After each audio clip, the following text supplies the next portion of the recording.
ನಮಸ್ಕಾರ, ನನ್ನ ಹೆಸರು ರವಿ ಅಂತ. ಸುಮಾರು ಒಂದು 15ರಿಂದ 16 ವರ್ಷದಿಂದ ಬ್ಯಾಂಕಿಂಗ್ ಸೆಕ್ಟ್ರಲ್ಲಿ ವರ್ಕ್ ಮಾಡ್ತಾಯಿದ್ದೀನಿ. ಬ್ಯಾಂಕಲ್ಲಿ ಎಂಪ್ಲಾಯ್ ಆಗಿ ಇವತ್ತು ಕಾರ್ಪೊರೇಟ್ DSA ಹ್ಯಾಂಡ್ಲ್ ಮಾಡ್ತಾಯಿದ್ದೀನಿ. ಸರ್, ಕೆಲವರು ಸೆಲ್ಫ್ ಎಂಪ್ಲಾಯ್ಡ್ ಇರುತ್ತೆ, ಕೆಲವರು ನಾನ್ ಬ್ಯಾಂಕಿಂಗಲ್ಲಿ ವರ್ಕ್ ಮಾಡ್ತಾ ಇರ್ತಾರೆ, ಕೆಲವರು ಫ್ಯಾಕ್ಟ್ರಿಯಲ್ಲಿ ವರ್ಕ್ ಮಾಡ್ತಾ ಇರ್ತಾರೆ, ಗಾರ್ಮೆಂಟ್ಸಲ್ಲಿ ವರ್ಕ್ ಮಾಡ್ತಾ ಇರ್ತಾರೆ. ಪ್ರತಿಯೊಬ್ಬರಿಗೂ ಲೋನ್ ಮಾಡ್ಬೋದು ಸರ್. ಎಲ್ಲದಕ್ಕೂ ಎಲ್ಲ ರೀತಿಯೂ ಅವಕಾಶ ಇದೆ. ಸಿಬಿಲ್ ಇಲ್ಲದೇ ಇವತ್ತು ಯಾವುದೇ ರೀತಿ ಲೋನ್ಸು ಮಾಡೋಕ್ಕಾಗೋದಿಲ್ಲ.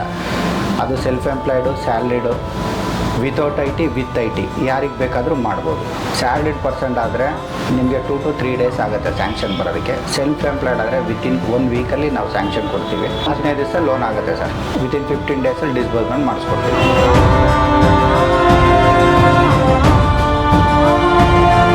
ಸರ್, ನಮಸ್ಕಾರ, ನನ್ನ ಹೆಸರು ರವಿ ಅಂತ. ಸುಮಾರು ಒಂದು 15ರಿಂದ 16 ವರ್ಷದಿಂದ ಬ್ಯಾಂಕಿಂಗ್ ಸೆಕ್ಟ್ರಲ್ಲಿ ವರ್ಕ್ ಮಾಡ್ತಾಯಿದ್ದೀನಿ. ಬ್ಯಾಂಕಲ್ಲಿ ಎಂಪ್ಲಾಯ್ ಆಗಿ ಇವತ್ತು ಕಾರ್ಪೊರೇಟ್ DSA ಹ್ಯಾಂಡ್ಲ್ ಮಾಡ್ತಾಯಿದ್ದೀನಿ. ಎಲ್ಲ ಲೋನ್ಸು ಮಾಡ್ತಾಯಿದ್ದೀವಿ ನಮ್ಮ ಇದರಲ್ಲಿ. ಎನಿ ಪ್ರಾಪರ್ಟಿ ಲೋನ್, ಎನಿ ಖಾತಾ, ಬಿಡೆ ಸೈಟ್ ಪರ್ಚೇಸ್, ಎ ಖಾತಾ, ಬಿ ಖಾತಾ, ಮ್ಯಾನ್ಯುಯಲ್ ಖಾತಾ, ರೆವಿನ್ಯೂ, ಈ ಖಾತಾ, 9/11 ಖಾತಾ, ಎಲ್ಲ ಪ್ರಾಪರ್ಟಿಗೂ ಫಂಡು ಮಾಡಿಸ್ತಾ ಇದ್ದೀವಿ. IT ಸೆಕ್ಟರ್ ಕಸ್ಟಮರ್ಸ್ ಅಂದರೆ ಮ್ಯಾಕ್ಸಿಮಮ್ಮು ಲೋನ್ಗೆ ಹೋಗ್ತಾರೆ. 80 to 90% ಲೋನ್ಗೆ ಹೋಗ್ತಾರೆ. ಈಗ 1 ಕೋಟಿ ಪ್ರಾಪರ್ಟಿ ಪರ್ಚೇಸ್ ಮಾಡ್ತಾ ಇದ್ದೀರ ಅಂದರೆ ಅವ್ರು ಮ್ಯಾಕ್ಸಿಮಮ್ ಲೋನ್ ನೋಡ್ತಾರೆ. ನಾವು ಸ್ಯಾಲ್ರಿಡ್ ಪರ್ಸನ್ ಅಂದರೆ ಸ್ಯಾಲ್ರಿ ಏನಿದೆ ನೋಡ್ತೀವಿ. ಮಿನಿಮಮ್ 3 ಮಂತ್ಸ್ ಸ್ಯಾಲ್ರಿ ಸ್ಲಿಪ್ ಕೇಳ್ತೀವಿ, 4 ಮಂತ್ಸ್ ಬ್ಯಾಂಕ್ ಸ್ಟೇಟ್ಮೆಂಟ್ ಕೇಳ್ತೀವಿ. 25,000 ಮೇಲ್ಗಡೆ ಸ್ಯಾಲ್ರಿ ಇದೆ, ಫಾರ್ಮ್ 16 2 ಇಯರ್ಸ್ದು ಕೇಳ್ತೀವಿ. 1 ಇಯರ್ ಬ್ಯಾಂಕ್ ಸ್ಟೇಟ್ಮೆಂಟ್ ಕೇಳ್ತೀವಿ. ಅದು ನೋಡಿಕೊಂಡು ನಾವು ಅವ್ರಿಗೆ ಲೋನ್ ಮಾಡಿಕೊಡ್ತಾಯಿದ್ದೀವಿ ಸರ್. ಕೆಲವರು ಸೆಲ್ಫ್ ಎಂಪ್ಲಾಯ್ಡ್ ಇರುತ್ತೆ, ಕೆಲವರು ನಾನ್ ಬ್ಯಾಂಕಿಂಗಲ್ಲಿ ವರ್ಕ್ ಮಾಡ್ತಾ ಇರ್ತಾರೆ, ಕೆಲವರು ಫ್ಯಾಕ್ಟ್ರಿಯಲ್ಲಿ ವರ್ಕ್ ಮಾಡ್ತಾ ಇರ್ತಾರೆ, ಗಾರ್ಮೆಂಟ್ಸಲ್ಲಿ ವರ್ಕ್ ಮಾಡ್ತಾ ಇರ್ತಾರೆ. ಪ್ರತಿಯೊಬ್ಬರಿಗೂ ಲೋನ್ ಮಾಡ್ಬೋದು ಸರ್. ಎಲ್ಲದಕ್ಕೂ ಎಲ್ಲ ರೀತಿಯೂ ಅವಕಾಶ ಇದೆ.